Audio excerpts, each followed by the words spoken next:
Okay, so we've got a bearded collie here. We're going to show you how to trim round her eyes.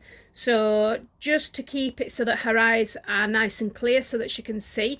She has got quite a lot of hair on her fringe. I keep this quite long, but if you think that your dog can't see, when the dog is actually putting the head down to the floor, between the nose and the eye, there is quite a gap there. So actually they can see what they're doing, but when they are walking, normally the air pushes the hair away from the eyes. So normally they can see. But these little bits in front of the eyes, this can stop the dog from seeing. So we're just going to trim these little bits down. I put a bobble in my dog's hair so that she can see, and this keeps the hair back off the eyes, but I do like to clear out these little bits. Now these little bits really do need cleaning every day. They can build up eye gunk in there and it can get sore if you don't clean it. So you really do need to clean your dog's eyes every single day, just as you would clean your own eyes. And all you need is 2 pieces of cotton wool, 1 for each eye, and you just clean what you can see. Just clean this residue here that builds up and just make sure that you can get this residue out. If you do tend to leave it, it does tend to get hard, and then it's harder to get out, and it makes the dog's eyes sore.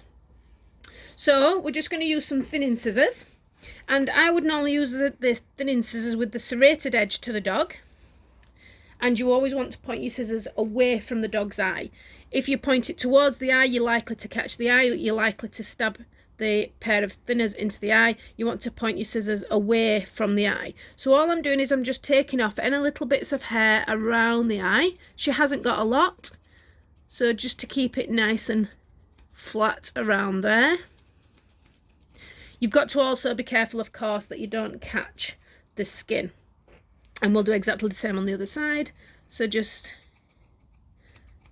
get the hair from around the eye, pointing the thinners away from the eye, just to make sure that there's no hair build up in front of the eyes, and that keeps it nice and clear.